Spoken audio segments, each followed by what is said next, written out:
खबर का मौलाना खालिद सैफुल्लाह रहमानी को बनाया गया all India Muslim personal law board का कारगुजार जनरल सेक्रेटरी। तो ये बड़ी खबर है कि मौलाना वली रहमानी साहब के इंतकाल के बाद ये ओहदा खाली हो गया था।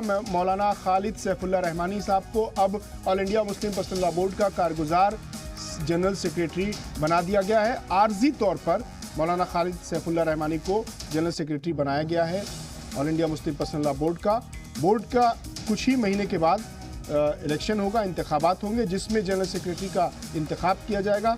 तब तक के लिए कारगुजार तौर पर आर्जी तौर पर मौलाना खालिद सैफुल्लाह रहमानी को all India Muslim personal law board का जनरल सेक्रेटरी बनाया गया है। मौलाना वली रहमानी के इंतकाल के बाद ये ओहदा खाली हो गया था। तो बड़ी खबर हम आपको बता दें कि मौलाना खालिद सैफुल्लाह रहमानी साहब को all India Muslim personal law board का कारगुजार जनरल सेक्रेटरी बनाया गया। इस खबर पर मजीद तफसीलात के साथ हमारे साथी शुएब रजा जुड़ रहे हैं। शुएब, क्या कुछ जानकारी आपके पास और है? क्योंकि कुछ ही दिन पहले मौलाना हमारी साहब का इंतकाल हो गया, जिसके बाद जो जनरल सेक्रेटरी का होता है वो बड़ा अहम है मुस्लिम पर्सनल लॉ बोर्ड में। इसलिए फौरी तौर पर आर्जी तौर पर सैफुल्लाह रहमानी साहब को जनरल सेक्रेटरी के अहदे पर इस तरीके से तकर्री हुई है। कहा यह जा सकता है कि क्योंकि कुछ महीने के बाद ही एक इंतखाबी जो जलसा है वो होने वाला है all India Muslim personal law board का, इसलिए परमानेंटली तो या जनरल सेक्रेटरी का इंतखाब तक तो नहीं रुका जा सकता था। इसलिए आर्जी तौर पर अभी सैफुल्लाह रहमानी साहब को बनाया गया। कुछ महीनों बाद जब इंतखाबी जलसा होगा उसमें असल जो जनरल सेक्रेटरी होंगे उनका इंतखाब किया जाएगा।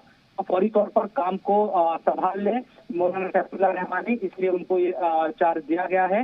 तो कल से ही एक तरीके से वो अपना जो चार्ज है वो संभाल लेंगे, क्योंकि मुस्लिम पर्सनल लॉ बोर्ड के जो काम है वो मुतासिर ना हो, इसलिए फौरी तौर पर उनको ये ओहदा दिया गया है। और कुछ दिन के बाद जब इंतखाबी जैसा होगा तो दूसरे जो परमानेंटली या जो एक टर्म रहता है। एक सवाल मैं जानना चाहूंगा, क्या किसी और भी नाम पर चर्चा हुआ था? किसी और का भी नाम चला था? किसी का नाम का उस तरह से चर्चा तो नहीं हुआ, क्योंकि ज्यादा वक्त के लिए नहीं।